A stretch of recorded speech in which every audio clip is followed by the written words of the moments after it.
Γεια σας παιδιά, εγώ είμαι η Αθηνά και σήμερα θα σας δείξω πώς να κάνετε όμορφες παρουσιάσεις στο Stardoll, όσοι έχουν. Λοιπόν, ανοίξτε δύο σελίδες. Στη μία πηγαίνετε στην Google Protectation 2. Τι είναι Protectation? Το όνομα μιας κούκλας. 2 ή 1, ό,τι προτιμάτε.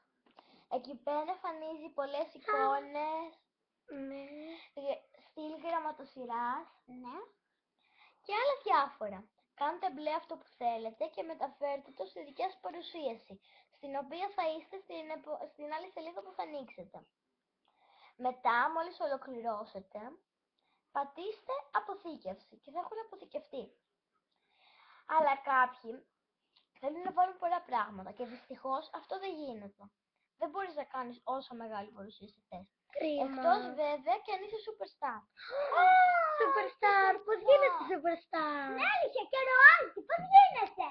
Δεν είναι δύσκολο, αλλά τις περισσότερες φορές χρειάζεται χρήματα.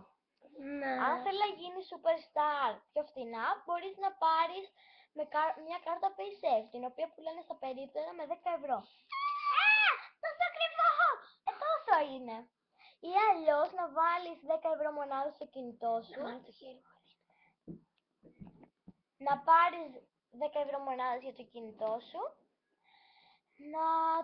να γράψεις τον αριθμό του κινητού σου, να στείλεις ένα μήνυμα και σε 2 λεπτά θα είσαι superstar και με 200 star dollars.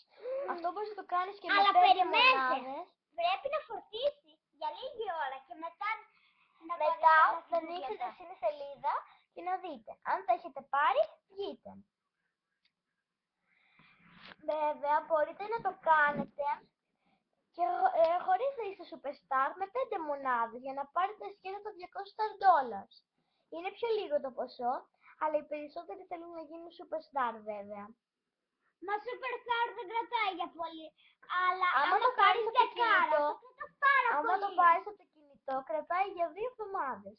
μόνο. Βέβαια κάποιοι παίρνουν με κάρτα ή ανάλογα αν τους αφήνουν οι γονείς τους ή αυτοί είναι ανήλικοι. Και πώς γίνεται για πάντα? Πληρώνουν με την πιστωτική. Για πάντα δεν γίνεται, εκτός και αν κάθε φορά που τελειώνεις βάζεις άλλη. Επίσης, υπάρχουν διάφοροι τρόποι για να πάρετε δωρεάν πράγματα. Γράψτε δωρεάν πράγματα στο Stardoll στο Google. Η Stardoll Mania DJ. Υπάρχουν διάφορες σελίδες όπου σας λένε τρόπους για να πάρετε δωρεάν πράγματα, ρούχα, είτε μαλλιά, στο Stardoll. Κριστίνα, πες και εσύ κάτι. Μα τι να πω, δεν ξέρω.